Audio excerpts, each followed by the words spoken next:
All right, so let me give you an update of what's going on with this press that I'm making. So the first thing was, if you looked at the old videos, this was a door to a grill that I threw away.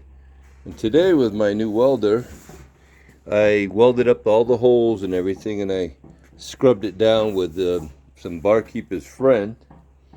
And I put a pipe on here and dimpled this to give me a drain, so when this fills up, it'll all go down there. Okay, let's talk about this. This, by the way, took about 2.5 hours.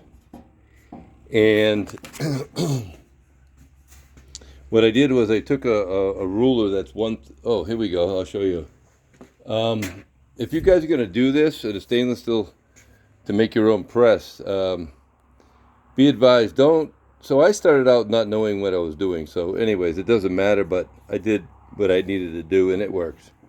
What you do is you put this on a table, and you put a level like so, and you make sure it's plumb. And you make your first line all the way down. Okay? That's your first move. Second move. Try to find something that's 1 inch thick. This is a 1 inch wide. This yardstick is 1 inch wide. So then I put it like this, and I started marking with my magic marker all the way down, all the way around. Then I put a cut 2 inch. 2 inches from this, and this one is 1 inch. Okay. So I did 2 inches and 1 inch all the way around, 2 inches and 1 inch. And you know what? You can do it all kinds of ways, but be advised, the most important part is the next part. I had to clean, because when you come through with a grinder, I mean, okay, let's stop. If you have a, what do you call those? Metal cutters. Oh boy. All of a sudden I drew a blank. A metal torch to cut. Oh, what the heck's the name of that thing? Anyways, you guys know what I'm talking about.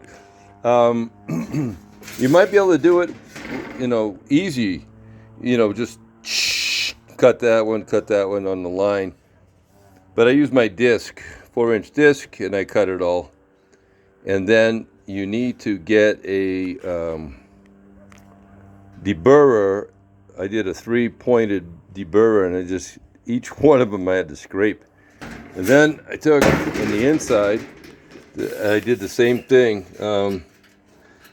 because what's going to happen is you're going to find that, there's one there. You're going to find that you don't want burrs on here, guys. If you get a burr on here, that'll get in your juice, okay? And that metal will go in you. So you need to clean this really, really well. I took I took a wire brush, a wire wheel, and I put on my handheld grinder, the wire wheel, and I wire wheeled each one of these.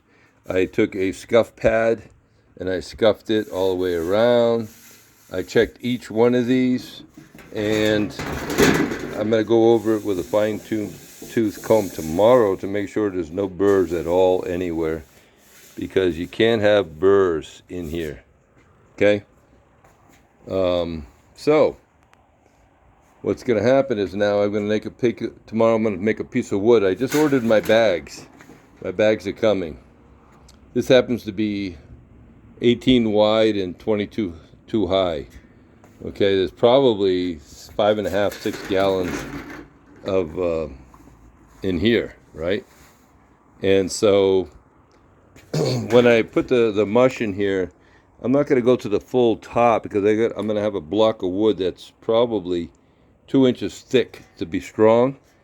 So that's going to sit right here in this part, because you can't start at the top because it's only 50.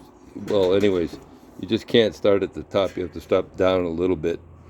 So that means when I start pressing, it's going to start coming out of these first holes. I don't need to go any higher than this.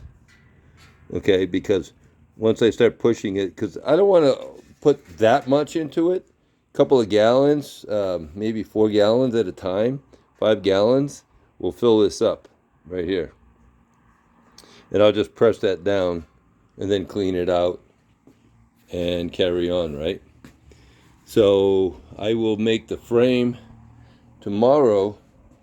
I'll weld it up where it'll be as wide as this this catchment right here.